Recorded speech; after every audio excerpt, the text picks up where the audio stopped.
নতুন বাবরি মসজিদ নির্মাণে 2 হাত ভরে অর্থ দিচ্ছে ভারতের উৎসুক মুসল্লিরা।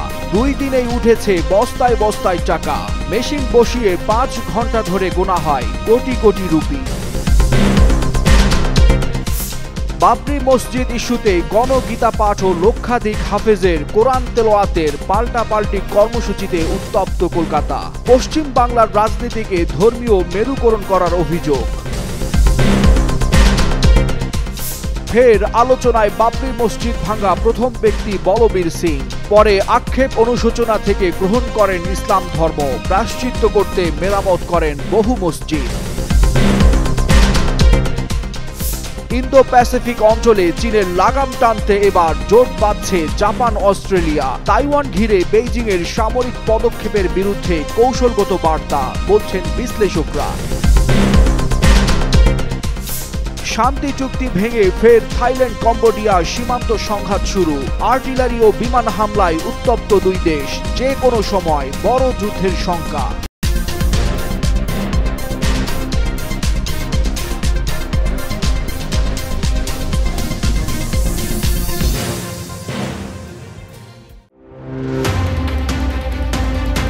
একটি দুটি নয়, পুরো 11টি স্টিলের বড় দান বাক্স।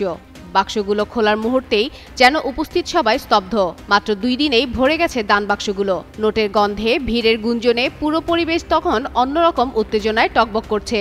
রাতভর বিশেষ মেশিনের সাহায্যে গণনা করা হয় নোট। জানা যায় শুধু নগদ নয়, অনলাইনেও এসেছে অনেক দান।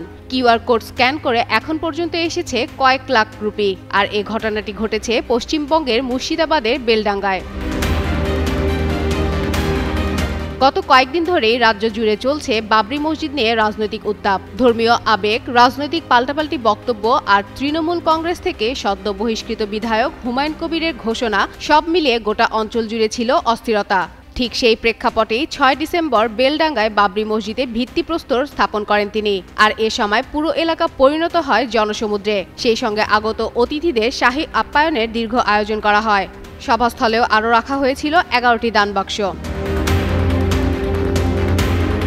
এই আয়োজনে হুমায়ুনের আহ্বান স্পষ্ট ছিল যে বাবরি মসজিদ নির্মাণে যারা বিশ্বাস করেন তারা যেন মন খুলে দান করেন। সেই আহ্বানেই যেন সাড়া মিলেছে ঝড়ের মতো। রোববার রাতে দান বাক্সগুলো খোলার পর প্রথম 4টি বাক্স ও একটি বস্তা মিলিয়ে পাওয়া গেছে 37,33,000 রুপি। পাশাপাশি কিউআর কোড স্ক্যান করে অনলাইনেও এসেছে আরও 93 লাখ রুপি।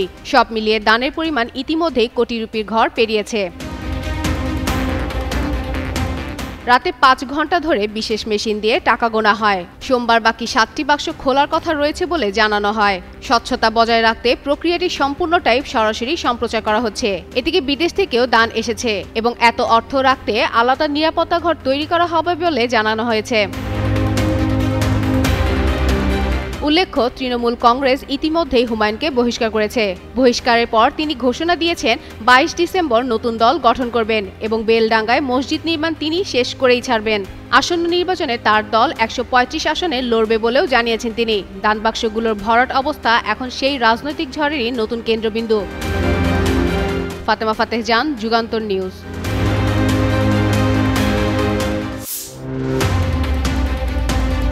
টানা রাজনৈতিক অস্থিরতা, অভিযোগ পাল্টা অভিযোগে ভারত জুড়ে বেড়েই চলছে উত্তেজনা। বিশেষ করে বাবরি মসজিদে পুনর্নির্মাণ ঘিরে বেড়েই চলছে উত্তেজনার পারদ। মসজিদে পুনর্নির্মাণের ঘোষণা নতুন স্ফুলিঙ্গ ছড়িয়ে দিয়েছে দেশটির রাজনীতির ময়দানে। মুর্শিদাবাদের বেলডাঙ্গায় তৃণমূল বহিষ্কৃত বিধায়ক হুমায়ুন কবিরের উদ্যোগে বাবরি মসজিদে ভিত্তিপ্রস্তর স্থাপন ঘিরে রাজ্য জুড়ে শুরু হয়েছে তীব্র রাজনৈতিক বিতর্ক। চলমান উত্তেজনার মধ্যে আবারও নতুন করে মাথাচাড়া দিয়ে উঠেছে কলকাতার ব্রিগেড প্যারেড গ্রাউন্ড, যেখানে কয়েক বছর পর রোববার ফের আয়োজিত হলো বৃহৎ আকারে গণগীতা পাঠের আয়োজন। প্রায় 5 লাখ মানুষ একসঙ্গে গীতা পাঠে সামিল হয় বলে জানিয়েছে আয়োজকরা। 12 बजे गीता यहाँ कुरान तिलावत शुरू होगी, कुरान तिलावत खत्म होगी, कुरान खत्म जो कंप्लीट होगी उसी टाइम। তবে পরিস্থিতি তখনই উগরে যায় যখন আসে পাল্টা ঘোষণা। গণগীতা পাঠের অনুষ্ঠানের দিনই তৃণমূল কংগ্রেস থেকে সদ্য বহিষ্কৃত প্রভাবশালী মুসলিম নেতা ও মুর্শিদাবাদের বিধায়ক হুমায়ুন কবির ঘোষণা দেন বাবরি মসজিদ নির্মাণের আগে লাখো কণ্ঠে কুরআন তেলাওয়াতের কর্মসূচি পালন করা হবে। 1 লাখ কণ্ঠে কোরআন পাঠের বিশাল সমাবেশ। তার দাবি, এই আয়োজন ধর্মীয় অধিকার ও সংখ্যালঘু সমাজকে রাজনৈতিকভাবে শক্তিশালী করার প্রতীকী কর্মসূচি।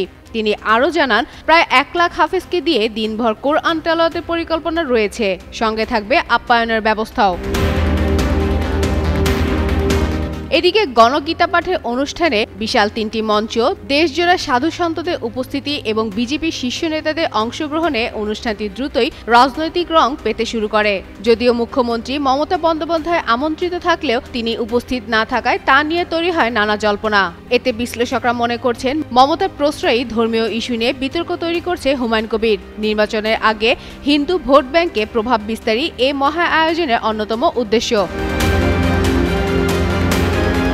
রাজনীতির ময়দানে এখন প্রায় স্পষ্ট হচ্ছে দুই ধর্মীয় আয়োজনের প্রভাব। একদিকে হিন্দুত্ব ও সাংস্কৃতিক জাতীয়তাবাদের আবহে গীতা পাঠ, অন্যদিকে সংখ্যালঘু ভোট ব্যাংককে কেন্দ্র করে কুরআন পাঠের উদ্যোগ। দুই দলের নেতাকর্মীদের অভিযোগ, আপত্তি আরও ঘনীভূত করেছে রাজনৈতিক উত্তাপকে। বিশ্লেষকদের আশঙ্কা, এভাবে ধারাবাহিক ধর্মীয় কর্মসূচি আগামী দিনে বাংলার রাজনীতিকে আরও তীব্র মেরুকরণের দিকে ঠেলে দেবে। ফাতেমা ফাতেহ জান, যুগান্তর নিউজ।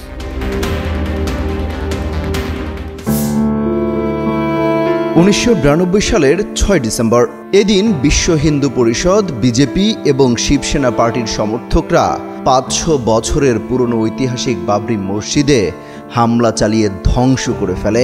এর ফলে পুরো ভারতে হিন্দু ও মুসলিমদের মধ্যে শুরু হয় দাঙ্গা। মারা যায় 2000-এর বেশি মানুষ। ঠিক এই মসজিদ ভাঙার 33 বছর পর ভারতের মুর্শিদাবাদে নতুন করে একটি বাবরি মসজিদ নির্মাণের ঘোষণা দেওয়া হয়েছে।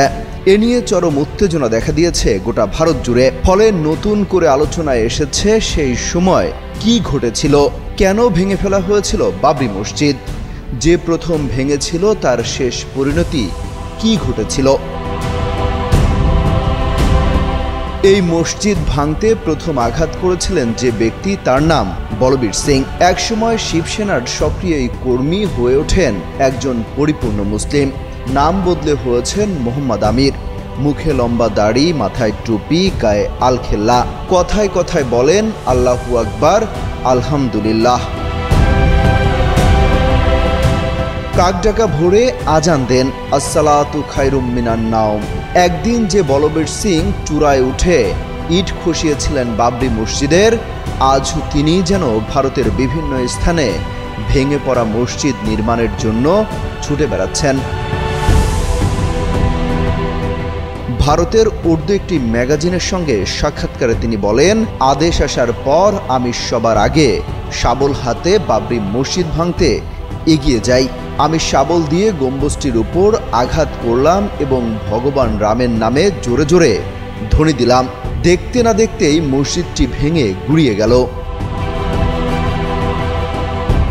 মোহাম্মদ আমির বলেন, মসজিদ ধ্বংস করে ওই দিন বাড়িতে আসার পর আমার বাবা খুব অসন্তুষ্ট হন। পরিষ্কার বলে দেন, এখন এই ঘরে আমি আর তুমি দুজন একসঙ্গে থাকতে পারি না। তুমি থাকলে আমি বাড়ি ছেড়ে চলে যাব, নইলে তুমি বাড়ি ছেড়ে চলে যাবে। আমার মৃত্যু পর্যন্ত তুমি তোমার মুখ কখনো আমাকে দেখাবে না। রাগে ক্ষোভে তিনি বাড়ি ছেড়ে যেতে উদ্যত হলেন। এ সময় বলবীর ব্যাপারটা আজ করতে পেরে বলেন, আপনি বাড়ি ছেড়ে যাবেন না, আমি চলে যাচ্ছি।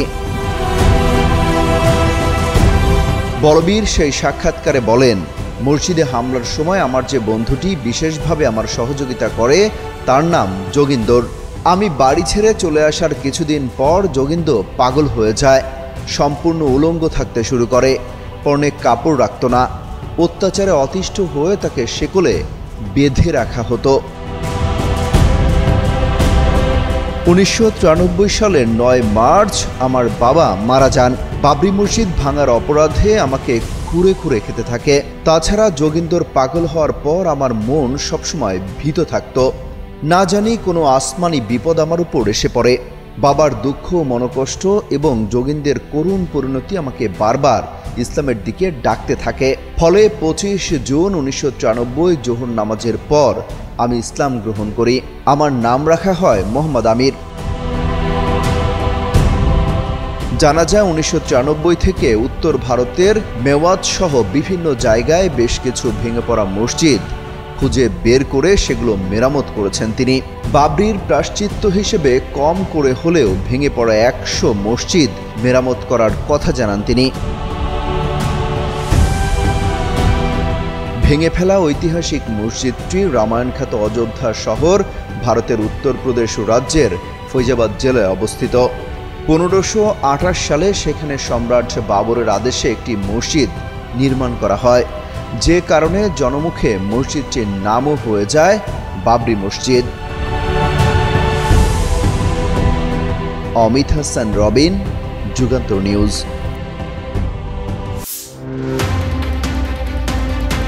ইন্দো প্যাসিফিক অঞ্চলে চীনের ক্রমবর্ধমান সামরিক প্রভাব দীর্ঘদিন ধরেই প্রতিবেশী দেশগুলোর উদ্বেগ বাড়িয়ে তুলছে। দক্ষিণ ও পূর্ব চীন সাগর ও তাইওয়ান প্রণালীকে ঘিরে উত্তেজনা এখন তুঙ্গে। বিশেষ করে সর্বশেষ চীনের সামরিক কুচকাওয়াজে প্রদর্শিত অত্যাধুনিক অস্ত্র যেন তাক লাগিয়ে দিয়েছে পুরো বিশ্বকে। এরপরই যেন কিছুটা নড়ে চড়ে বসেছে চীনের বিপরীতে অবস্থান নেওয়া পরাশক্তিরা। এই পরিস্থিতিতে জাপান তাদের প্রচলিত প্রতিরক্ষা নীতি শক্ত করছে এবং আঞ্চলিক নিরাপত্তা সহায়তা বিস্তৃত করার দিকে ঝুঁকছে। একই সাথে অস্ট্রেলিয়াও স্থিতিশীলতা বজায় রাখতে ঘনিষ্ঠ অংশীদার খুঁজছে। আর এমন প্রেক্ষাপটে জাপান ও অস্ট্রেলিয়ার সাম্প্রতিক উদ্যোগ শুধু দ্বিপক্ষীয় সহযোগিতা নয়, বরং চীনের প্রভাব মোকাবেলায় একটি গুরুত্বপূর্ণ ভূরাজনৈতিক বার্তা বহন করছে। রোববার টোকিওতে দুই দেশের প্রতিরক্ষা মন্ত্রীরা বৈঠক শেষে কৌশলগত প্রতিরক্ষা সমন্বয়ের জন্য একটি কর্মকাঠামো চালুর ঘোষণা দেন। এই নতুন কাঠামোর মাধ্যমে দুই দেশ প্রতিরক্ষা বিষয়ে আরও ঘনিষ্ঠভাবে কাজ করবে এবং প্রতি বছর সার্বিক উচ্চস্তরের বৈঠক আয়োজন করবেন বলে জানানো হয়। আর এতে অংশ নেবেন প্রতিরক্ষা মন্ত্রী, সামরিক কর্মকর্তা ও গোয়েন্দা কর্মকর্তারা। সাইবার নিরাপত্তা, মহাকাশ, লজিস্টিক, সরবরাহ চেইন সহ আধুনিক প্রতিরক্ষার বিভিন্ন ক্ষেত্র সহযোগিতার আওতায় আনা হবে এখানে। এদিকে এই ঘোষণা ঠিক আগের দিন ওকিনায়া দ্বীপের কাছে চীনা যুদ্ধবিমান জাপানি F-15 ফাইটার জেটকে লক্ষ্য করে ফায়ার কন্ট্রোল রাডার তাক করেছে বলে অভিযোগ তোলে জাপান। 2 দফায় মোট প্রায় 33 মিনিট রাডার লক করা হয় বলে জানায় টোকিও। ঘটনাটিকে বিপজ্জনক উল্লেখ করে চীনকে আনুষ্ঠানিক প্রতিবাদ জানায় জাপান। তারা দাবি করেন তাদের যুদ্ধবিমান নিরাপদ দূরত্ব বজায় রেখেছিল এবং কোনো উস্কানি দেয়নি। এর পরদিনই জাপান ও অস্ট্রেলিয়া নিজেদের মধ্যে নিরাপত্তা সহায়তা বাড়ানোর এই উদ্যোগ নেয়। অঞ্চলটিতে চীনের সামরিক তৎপরতা নিয়ে উদ্বেগ থেকে দেশ দুটি সব ক্ষেত্রে সহযোগিতা নিবিড় করার নতুন পথ খুঁজছে বলে এক প্রতিবেদনে প্রকাশ করে জাপান টাইমস পত্রিকা। চীন অবশ্য পাল্টা অভিযোগ করে বলেছে তারা নিয়মিত প্রশিক্ষণ চালাচ্ছিল এবং উল্টো জাপানই তাদের বিমানকে হয়রানি করে। সাম্প্রতিক সময়ে তাইওয়ান ইস্যুতে দুই দেশের মধ্যে তিক্ততা বাড়ায় এই ঘটনার প্রভাব আরও গভীর হয়েছে। তাইওয়ানের বিরুদ্ধে চীনের সামরিক বাহিনীর কর্মকাণ্ড জাপানের নিরাপত্তা হুমকি সৃষ্টি করলে টোকিও প্রতিক্রিয়া দেখাবে বলে হুমকি দিয়েছিলেন তাকাইচি। এরপর থেকেই জাপানের বিরুদ্ধে একের পর এক ব্যবস্থা নিতে শুরু করে চীন।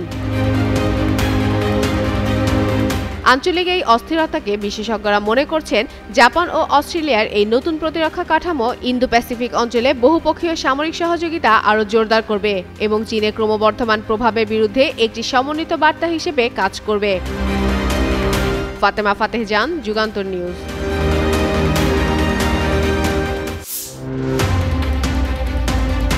কেবল 2 মাস হলো সমঝোতার। সীমান্ত শান্ত হতে না হতেই আবারও শোনা গেল গোলাগুলি শব্দ। আর এতেই যেন ঝুঁকিতে পড়তে যাচ্ছে মার্কিন প্রেসিডেন্ট ডোনাল্ড ট্রাম্পের মধ্যস্থতায় হওয়া থাইল্যান্ড কম্বোডিয়ার সেই শান্তি চুক্তি। দেশ দুটি সীমান্তে নতুন করে সহিংসতা শুরু হয় দক্ষিণ পূর্ব এশিয়ার এই প্রতিবেশী উভয় দেশ আবারও উদ্বেগজনক পরিস্থিতির মুখে দাঁড়িয়েছে। সোমবার ভোরে থাই বাহিনী কম্বোডিয়ার ভেতরে কয়েকটি সামরিক অবস্থানে বিমান হামলা চালায়। তাদের দাবি, স্থানীয় সময় ভোর 3টার দিকে কম্বোডিয়ার সামরিক বাহিনী সীমান্তে আর্টিলারি ও মর্টার নিক্ষেপ করে। এতে একজন থাই সেনা নিহত ও 2 জন আহত হয়। এর প্রতিশোধ হিসেবে বিমান হামলা চালানো হয়েছে বলে জানান থাই মেজর জেনারেল। তিনি বলেন, চং আনমা পাস এলাকায় কম্বোডিয়া অস্ত্র সমর্থনকারী অবস্থান থেকে থাই ঘাঁটির দিকে গোলা নিক্ষেপ করা হয়েছিল।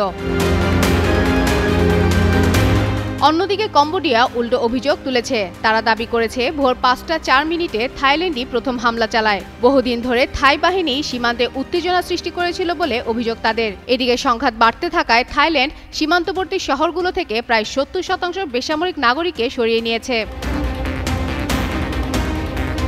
এর আগে গত জুলাইয়ে দুই দেশের মধ্যে 5 দিনের সীমান্ত যুদ্ধে বহু মানুষ নিহত হয় এবং প্রায় 2 লাখ মানুষ বাস্তুচ্যুত হয়। পরে প্রেসিডেন্ট ট্রাম্প দুই দেশের নেতাদের সঙ্গে ফোন আলাপ করে যুদ্ধবিরতি নিশ্চিত করেন এবং গত অক্টোবরে কুয়ালালামপুরে নতুন শান্তি চুক্তি সই করান। তবে চুক্তির 2 সপ্তাহ পরই সীমান্তে ল্যান্ডমাইন বিস্ফোরণে কয়েকজন থাই সেনা আহত হয়, সমঝোতা বাস্তবায়ন থেমে যায়। নতুন এই সংঘর্ষে সেই নাজুক শান্তি চুক্তি এখন যেন আরও বড় অনিশ্চয়তার মুখে চলে গেল। ফাতেমা ফাতেহ জান, যুগান্তর নিউজ।